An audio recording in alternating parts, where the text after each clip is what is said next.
자, 조세정책 옆에 보면은 출제된 회차들 쭉 깔려 있죠. 그 중에 30회서부터는 이 조세 종류를 가지고 거의 출제했다고 봐야 되고, 조세 종류 정도는 정확하게 정리를 해줘야 돼요.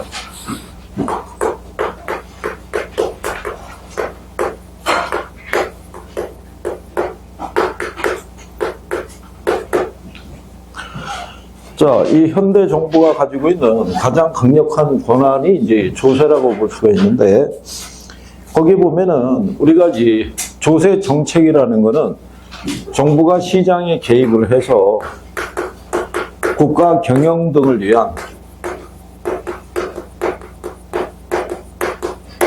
재원 조달을 이제 목적으로 해서 조세를 부과하는 것이다라고 이렇게 생각하시면 돼요. 그죠?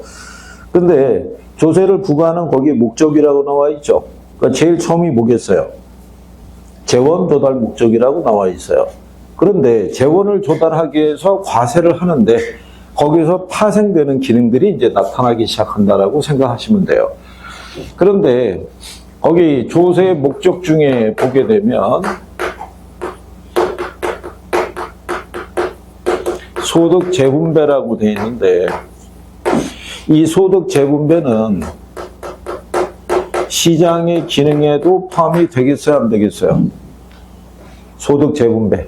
시장의 기능에도 포함이 된다, 안 된다? 어? 못 들은 체 하지 말고 그냥 얘기해도 뭐 탈날 것도 없으니까 얘기만 해보면 돼. 시장의 기능에 포함이 돼야 안 돼요? 어? 안 된다고, 이거. 어? 소득 재분배는 시장에서는 할 수가 없는 거예요. 이거는 누가? 정부만 개입을 해서 할 수 있다라고 생각하시면 되는 거예요. 그죠? 우리가 그때 수업할 때 그렇게 얘기했잖아요. 내가 돈을 많이 벌어서 내 자식하고 손자들에게 그 재산을 물려줬을 때, 그러니까 부의 대물림이라고 하죠. 그거를 가지고 나에게 시비 걸 사람이 누가 있어요? 내가 벌어서 주겠다는데. 그죠? 그러면 그런 식으로 부의 대물림이 발생하게 되면 공정한 경쟁이 발생할 수가 없잖아요. 그러니까 정부는 뭐를 해서 상속세, 증여세 등 과세를 통해 가지고 그 사람들이 물려받은 돈의 일부를 환수를 해서 가지지 못한 사람들에게도 일부 혜택이 돌아가게끔 해줘야 될 거 아니에요. 그죠? 그래서 하는 게 뭐겠어요? 우리가 의무교육이라든가 이런 걸 의료 서비스 같은 거 제공을 할 때 재원에 대한 조달이라는 거, 이거 세금을 걷어서도 그 재원을 조달할 수 있다라고 봐야 되는 거예요. 그래서 시장의 기능에 소득 재분배가 들어가면 틀리는 거예요. 무슨 말인지 아시겠죠? 시장은 그 역할을 담당할 수가 없는 거예요. 그러니까 누가 개입할 수밖에 없는 거예요? 정부가. 그래서 조세 정책 안에 포함이 돼 있다. 그렇게 여러분들이 구별하시면 되겠고, 그 다음에 조세 기능이라고 거기 나와 있는데 중복되는 내용이라고 보면 돼요.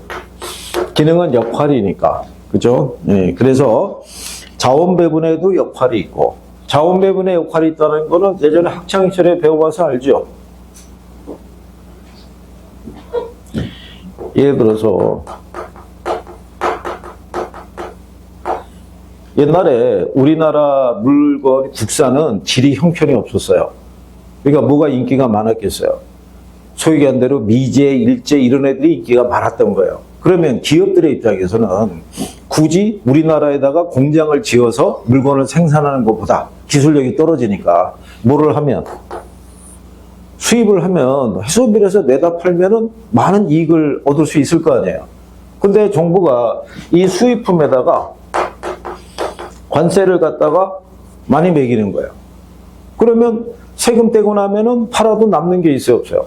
없을 거 아니에요. 그러면서 정부를 뭐라고 했냐면, 국내에다가 공장 지어서 물건 생산하게 되면 각종 세금을 면세를 해주고, 이런 장려책을 싹 써주는 거예요. 그러면 기업들의 입장에서는 수입을 하지 않고 자체적으로 국내에서 생산하는 쪽으로 방향을 전환할 수도 있어요, 없어요? 이런 식에 대한 자원 배분을 또 유도할 수도 있다는 얘기예요. 그죠? 그래서 대부분 수입품에 대해서는 고율의 관세가 부과되는 게 일반적이고, 요즘 왜 미국에서 그 대통령이 관세를 갖다가 높이는 걸 가지고 무기로 삼고 있잖아요. 그러니까 그런 이유다라고 생각하시면 되는 거예요. 그리고 소득 재분배, 지가 안정 뭐 이런 것들이 있다라고 생각하면 되겠고, 뒤로 넘어가면 조세 분류라고 돼 있죠. 네, 성인 별표하는 거예요. 자, 조세 분류에 대해서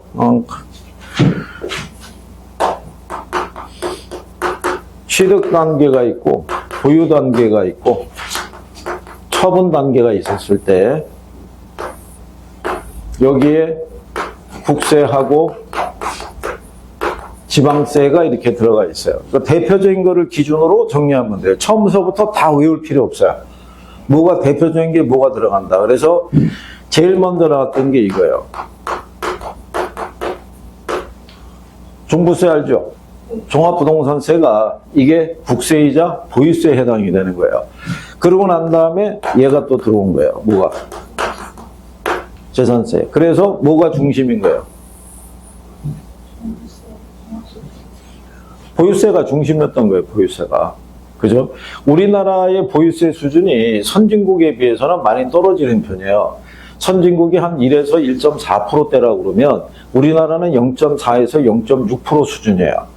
그런데 이번에 정부가 뭐를 강화시키겠다는 거예요? 보유세를. 그러니까 팔아라 이런 얘기잖아요. 유예 없다. 팔지 않으면, 아니, 그러니까 이건 뭐예요? 강제로 팔아라가 아니라 갖고 있어도 좋다. 그런데 뭐는 부담해야 된다는 거예요? 세금은 부담해야 된다 이런 얘기예요. 그죠? 그러면 현실적으로 만약에 한 수십억짜리 되는 부동산이 있었을 때 거기에 따른 보유세 부담이 주어지게 되면 현금을 가지고 있지 않고서는 현금 재원을 조달해야 되는데 그 상태에서 다주택자들이 대출받기 힘들 거 아니에요. 그럼 결론적으로는 뭐를 매각을 하든가 해서 세금을 납부를 해야 되니까 부담이 커질 거라고 보고 파는 사람도 있고 그리고 항상 버티는 사람도 있어요, 없어요?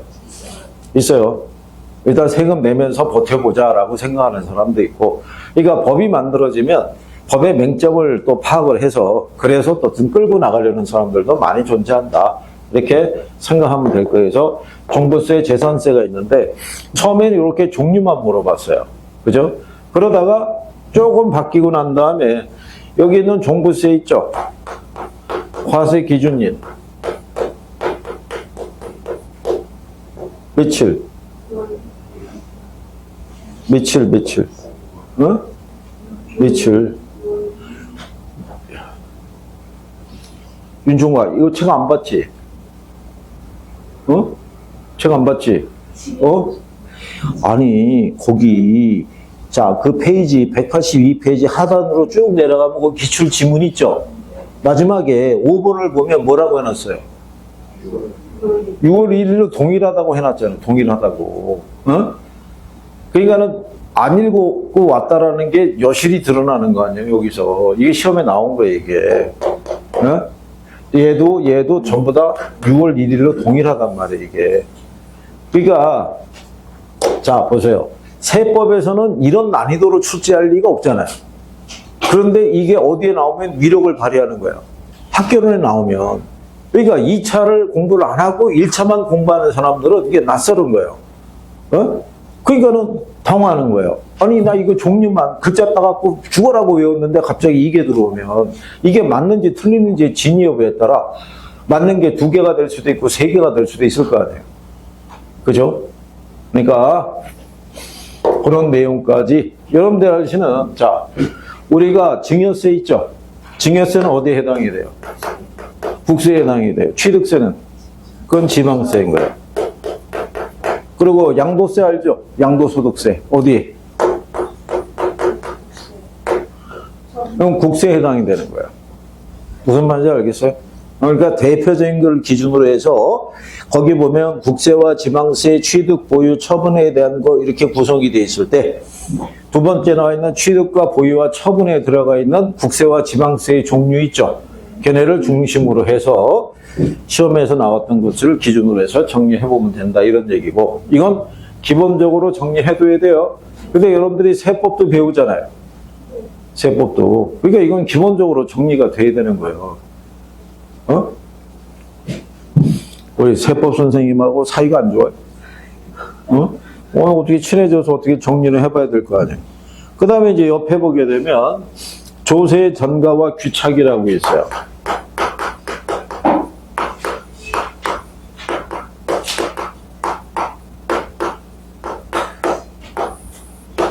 자, 우리가 지난번에 한 것처럼 정부가 생산자에게 과세를 했을 때 생산자가 정부가 과세한 세금을 다 자기가 부담하지 않고 이거를 누구에게?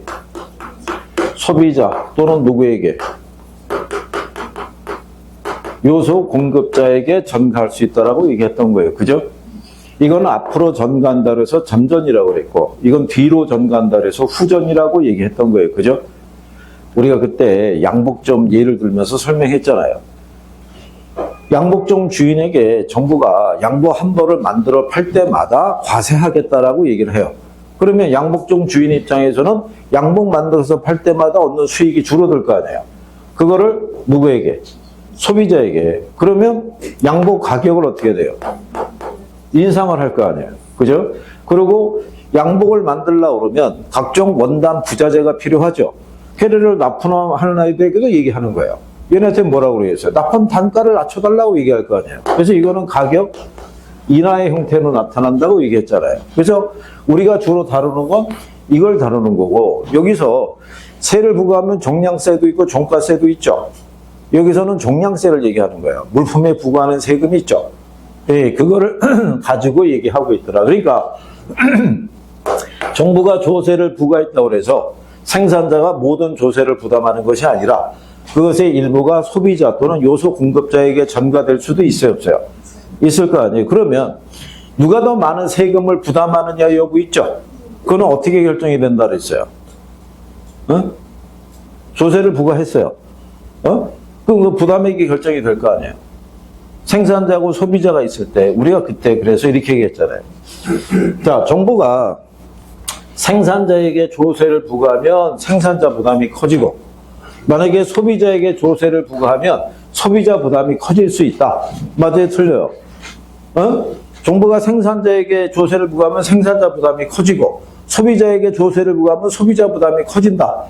맞다? 틀리다? 빨리 틀리다고 얘기하니까 틀리다. 누가 부담하느냐의 크기는 조세 부담의 크기는 어디에서 결정이 된다? 아니, 이거는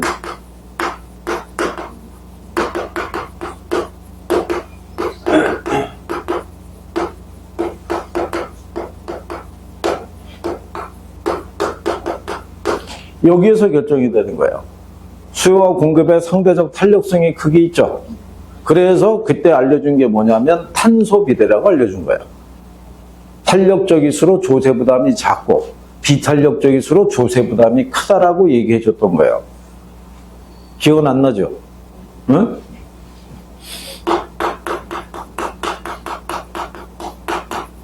이거 시험에도 나온 거예요, 이 표현이.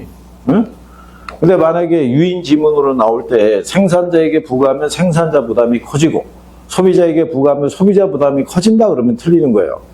그러면 틀림없이 출제자들은 유인 지문을 위에다 깔아주고 맞는 걸 그 밑에다 둔단 말이에요.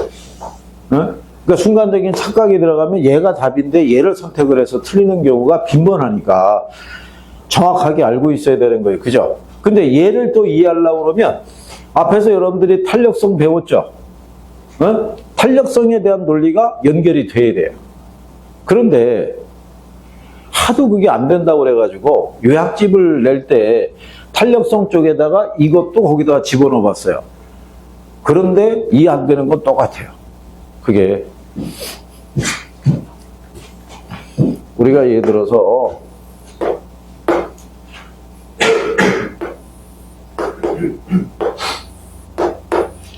만약에 뭐 그림이 좀 기억이요.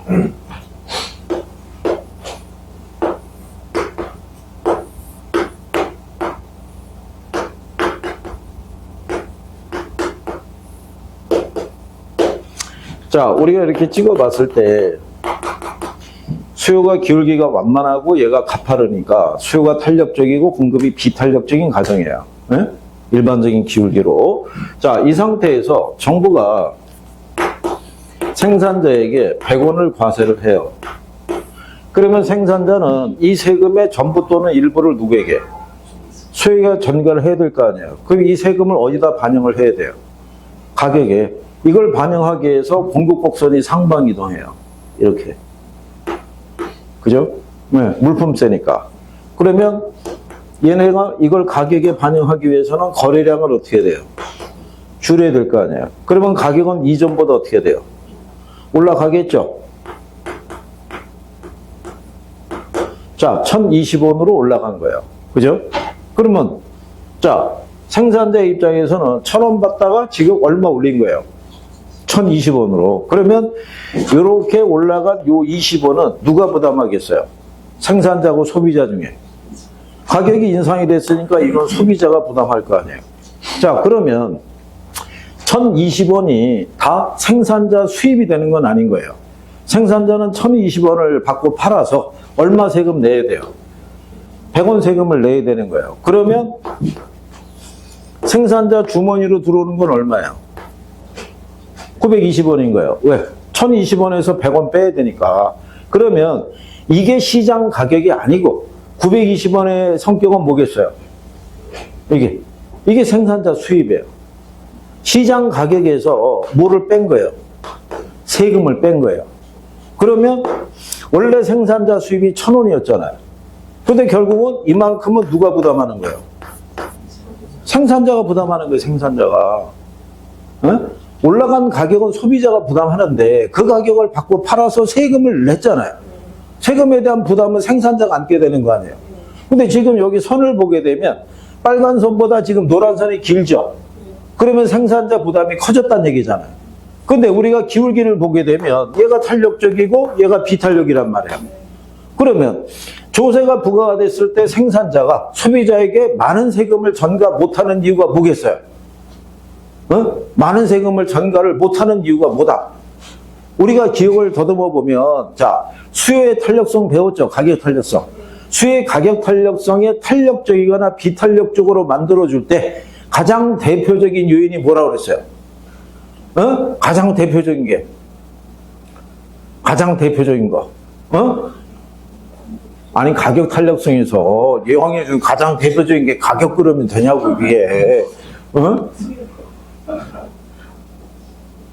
오늘 바람도 부는데 옥상 한번 가는 거예요? 아, 대체자냐, 대체제. 얘는 대체제가 많단 말이에요, 지금. 그러니까 생산자가 전가를 많이 못 하는 거예요. 우리 상품 소비 안 할 테니까. 그러니까 조금만 올린단 말이에요, 조금만. 네? 무슨 말인지 알겠어요? 그러니까 탄력성에서 배웠던 게 연결이 안 되면 여기서 선생이 아무리 떠들어봐야 매칭이 안 되는 거예요. 그러고 난 다음에 다시 돌아가지고 이제 우리가 경제를 해. 탈주성을 할 때 우리 그때 왜 조세 전가와 귀차 했죠? 그랬을 때 또 아무 생각이 안 나. 그러면 거기서 선생님이 하는 게 아무 의미가 없는 거예요. 그죠? 표정만 똑같아. 이해가 안 된다는 표정만. 그러니까 이게 계속 돌아야 되는 거예요. 반복을. 응? 그래서 그것만 메모를 해놓는 거예요. 일단은 탄력적일수록, 그래서 거기 보면, 자, 183페이지에 조세 전가와 귀착 있죠? 거기 보면은 2번 지문에 조세가 각 경제 주체들에게 최종적으로 누가 부담하냐의 문제를 말할 때 수요와 공급의 탄력성에 따라 부담액이 달라진다 이렇게 되어 있잖아요. 그럴 때 거기 4번에 가면 탄력성이 큰 쪽은 가격에 예민하니까 적게 부담하고 탄력성이 작은 쪽은 가격에 둔감하니까 많이 부담한다라고 되어 있죠. 거기다가 가로 열고 탄소비대라고 해주세요. 그냥 탄소비대. 그 얘기는 뭐냐? 수요나 공급이 탄력적일수록 조세 부담이 작고 수요나 공급이 비탄력적일수록 조세 부담이 크다는 얘기예요. 근데 탄력적과 비탄력적이라는 표현은 지문에 나와야 돼. 그게 구별이 되니까. 그러면 이렇게 나올 때 수요는 탄력적이고 공급은 비탄력적일 때 조세가 부과되면 누가 더 많은 세금을 부담하냐 그랬을 때 갔다가 이게 탄이니까 소, 비니까 배. 그러면 문장을 갖고 내가 판단할 수 있을 거 아니에요. 뭐를 안 그려도. 그림을 안 그려도. 응? 일단은 거기 그렇게라도 체킹을 해주세요. 어? 그리고 이게 한쪽이 모두 부담하는 케이스가 있어요. 한쪽이. 그거는 이제 그 밑에 탄력성의 크기와 조세 규칙의 박스 있죠? 박스 밑에 가면 굵은 글씨로 되어 있잖아요. 그죠? 그거는 이렇게만 거기다가 정리를 해주세요.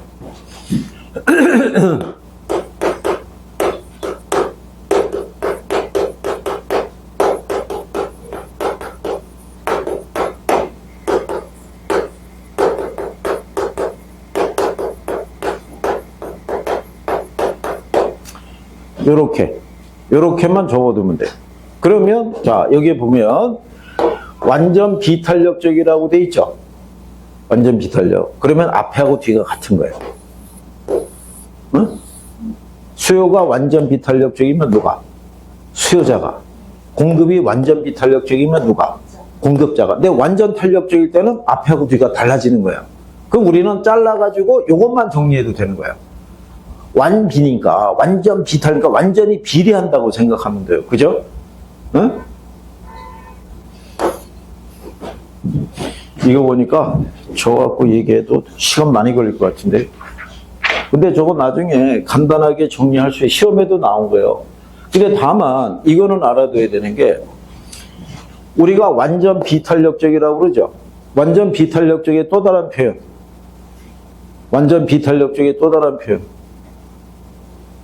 응? 탄력성의 부호가 0이잖아요. 0. 응? 수요나 공급이나 이게 다 0이잖아요. 0. 응? 그 다음에 또 뭐라고 얘기를 해요? 수직선이잖아요. 여러분 시험에 뭐라고 하냐면 공급의 가격 탄력성이 0일 때 이렇게 나온단 말이에요. 완전 비탄력적이라 안 주고 0이라고 줄 때 0이라는 의미가 뭐라고? 완전 비탄력적이다 이렇게 인식을 해야 될 거 아니에요. 그죠? 그러니까 탄력성에 대한 개념이 정리가 안 돼 있으면 여기 와서 선생님이 아무리 얘기하더라도 연결이 안 돼요. 그러면 그냥 어렵다는 생각만 하는 거예요. 거기에다가 거기 185페이지에 봤더니 그래프가 6개나 깔려 있어. 그게 되게 복잡해 보이는 거야. 어? 그래프는 이거 말고도 더 있는 거예요. 이거 말고도. 어? 이거 계산 문제도 있어. 계산 문제도. 이거 저기 그 함수 대입해서 계산하는 것도 있는데 여러분 시험에는 아직 출제는 안 돼 있어요. 자, 어쨌든 간에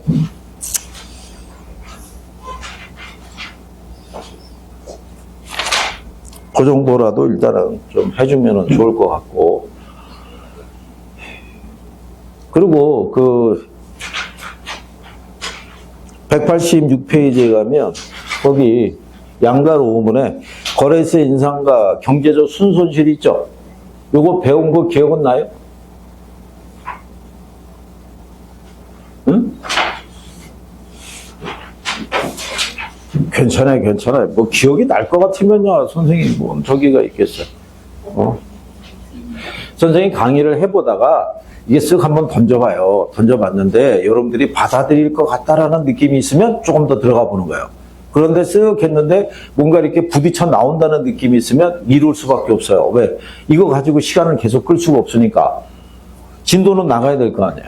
그죠? 자, 예를 들어서, 근데 이걸 이해하려고 그러면 여러분들이 균형 가격이 있죠? 균형 가격과 균형 거래라면 배웠어요, 안 배웠어요? 배웠잖아요. 거기서 생산자이익률, 소비자이익률 배웠죠? 그죠? 그러면 우리가 이렇게 해서 균형 가격이 1,000원으로 결정이 됐고 균형 거래량이 100이에요. 이 상태에서 정부가 생산자에게 100원의 세금을 부과했어요. 그러면 생산자는 이 세금의 전부 또는 일부를 누구에게? 소비자에게. 근데 그 이전에 이 균형 가격 하에서는 생산자나 소비자가 다 만족한다고 그랬었죠. 원래 생산자는 이것만 받아도 충분하다고 그랬잖아요. 그런데 가격이 여기서 결정이 됐으니까 이 면적만큼 뭐를 얻는다고 그랬어요? 어? 이윤을 얻는다고 그랬잖아요. 그 이윤을 다른 말로 뭐라고 표현했어요? 어? 다른 말로 뭐라고? 아니 이거 지대론 하면서도 하고 온 거예요? 어? 이걸 생산자 잉여라고 그랬죠. 어? 이거를 우리가 파레토의 경제지대 할 때 이게 경제지대 전용 수입이라고 했던 거예요. 어? 그러면 소비자도 얘를 구매하기 위해서는 최소한 이 정도까지는 가격을 지불할 의사가 있었는데 가격이 여기서 결정이 되니까 얘도 이윤을 얻는다고 그래서 이것의 표현을 뭐라고 그랬어요? 소비자잉여. 이거 두 개를 합한 걸 사회적 총잉여라고 그래요. 그죠? 그런데 정부가 과세했잖아요. 그러면 생산자 입장에서는 이 세금을 가격에 반영해야겠죠. 그럼 어떻게 해야 돼요? 공급량을 줄일 수밖에 없잖아요. 그러면 조세가 부과된 것만큼 거래량이 어떻게 돼요? 줄어들어요. 그럼 이전보다 가격은 높아질 거 아니에요. 그럼 이전보다 가격이 높아지면 자, 소비자 잉여는 어떻게 돼요? 줄어들 거 아니에요. 올라간 것만큼. 그러면 자, 생산자는 원래 수입이 1,000원이었죠. 그런데 1,050원으로 가격이 올랐잖아요. 근데 이게 다 내 주머니로 들어오는 게 아니죠. 1,050원 받고 팔아서 얼마 세금 내야 돼요? 100원 세금 내야 돼요. 100원. 그러면 공급자 주머니로 들어오는 건 950원이잖아요. 그러면 역시 생산자 잉여도 어떻게 돼요? 줄어들 거 아니에요. 어? 그럼 사회적 총잉여도 어떻게 돼요? 감소될 거 아니에요. 어? 그러면 원래는 100개에서 균형 상태에서 거래가 이루어졌는데 정부가 과세를 함으로써 거래량이 어떻게 돼요? 줄어들었으니까 그만큼의 경제적 순손실이 발생하는 거예요. 어? 그래서 경제적 순손실이라는 거는 정부가 부과하는 세금에 의해서 발생하는 게 대부분인 거예요. 그래서 거기 보면 자, 거기 거래세 인상과 경제적 순손실이라고 되어 있죠. 자, 거래세 인상 시 소비자가 지불하는 가격이 상승하니까 소비자 잉여가 감소한다. 두 번째, 거래세 인상 시 공급자가 받는 가격이 하락함으로 생산자 잉여가 감소한다. 그렇죠? 그 다음에 수요가 불변일 때 거기 보면 경제적 순손실이라고 나와요, 안 나와요? 나오잖아요. 그래서 정부가 거래세 인상을 하게 되면 그 수입이 정부에게 귀속이 되니까 경제적 순손실은 발생하지 않는다 그래서 틀렸단 말이에요. 처음에 문제가 나왔을 때. 이해하겠어요? 이거 내가 균형가격과 균형량 할 때 소비자잉여, 생산자잉여 이거 옆에 다 써줬단 말이에요. 이거. 어? 거기다 이게 합한 걸 사회적 총잉여라고 얘기를 하고. 어? 괜찮아요. 오늘 우리가 또 들었잖아요. 어? 다음에 또 할 수 있어 없어? 다음에 할 수 있는 거. 다음에 물어봤는데 틀리면 자진해서 옥상으로 올라가는 거야. 거기 가는데 외롭지는 않을 거예요. 올라가 있으면 금방 누가 따라 올라올 거예요. 계속. 어?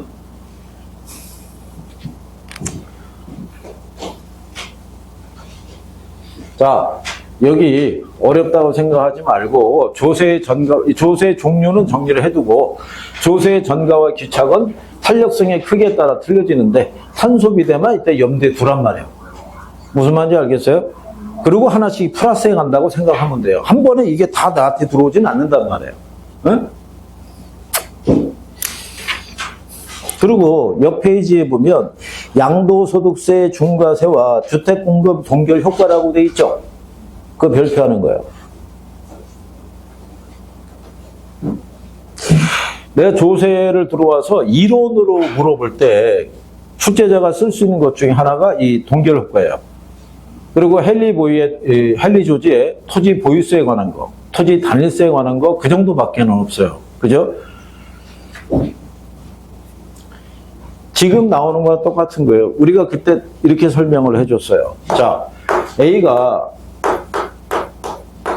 여기 주택을 갖다가 1억에 구입을 했어요. 구입을 했는데 얘가 6개월 만에 1억 5천이 된 거예요. 그러면 6개월 사이에 5천만 원이 뛰었다는 얘기는 뭔가 투기적인 요소가 개입됐다고 할 수가 있겠죠. 그래서 정부가 양도세를 갖다가 20% 과세를 해요. 그러면 A가 이 주택을 처분하게 되면 양도세는 배웠죠. 취득과 처분의 차익에 부과하는 세금이 양도세 아니야. 그러면 차익이 얼마예요? 5천. 5천에 20%면 1,000만 원인 거예요. 그러면 A는 이 주택을 매각하면 1억 4천을 손해 질 거 아니에요. 그러면 A는 이 가격에 판다 안 판다? 안 파는 거예요. 왜? 1억 4천 받고 팔고 난 다음에 다시 비슷한 규모의 주택을 살려고 그러면 1억 5천 줘야 되는 거예요. 자기의 손해란 말이에요. 그러니까 여기에다가 플러스 뭐가 붙어야 돼요. 알파가 붙지 않고서는 팔진 않는다고. 이 자체가.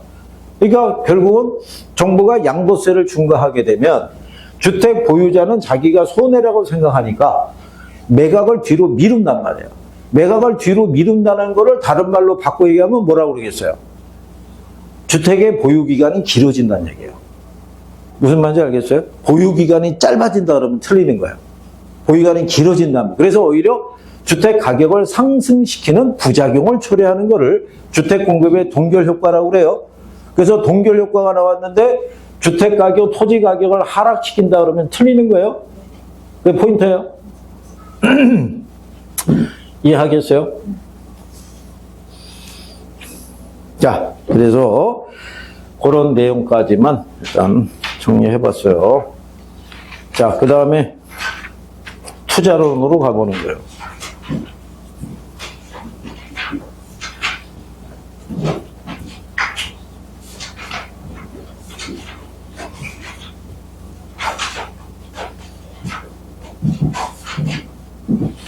그러니까 이게 공부를 하시다 보면 야, 이게 뭘 물어봐야 될지도 모르겠다라고 생각할 수 있지만 강의를 듣다 보면 대답을 못하거나 정리가 안 된 부분들이 드러나잖아요.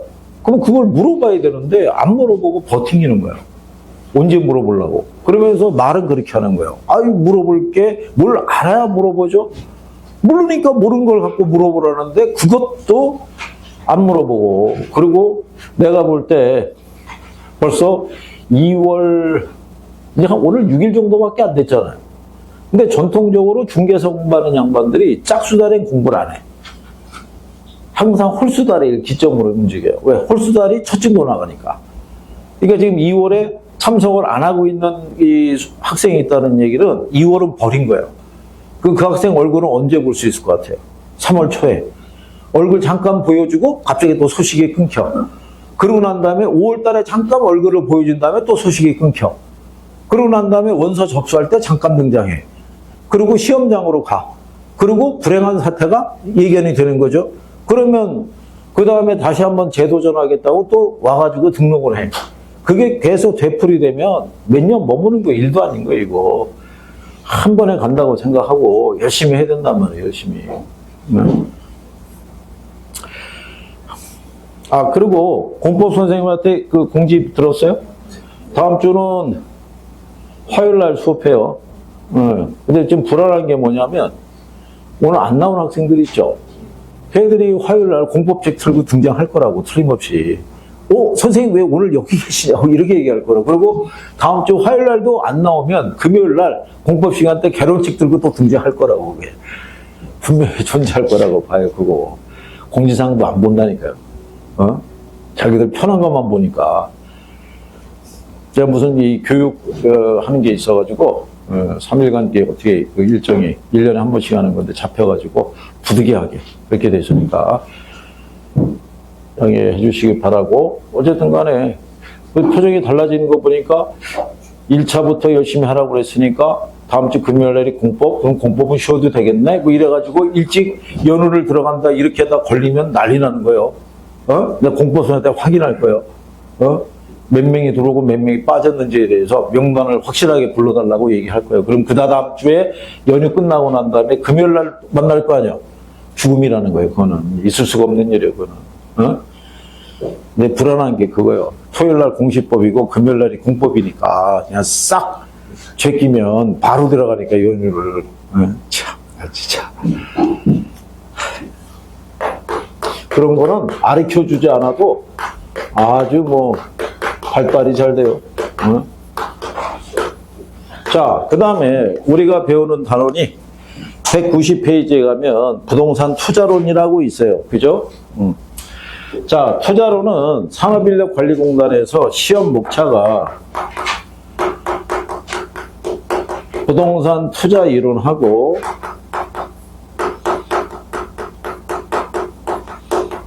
부동산 투자 분석 및 기법 이렇게 두 가지를 제시를 한 거예요. 투자 분석 및 기법. 그래서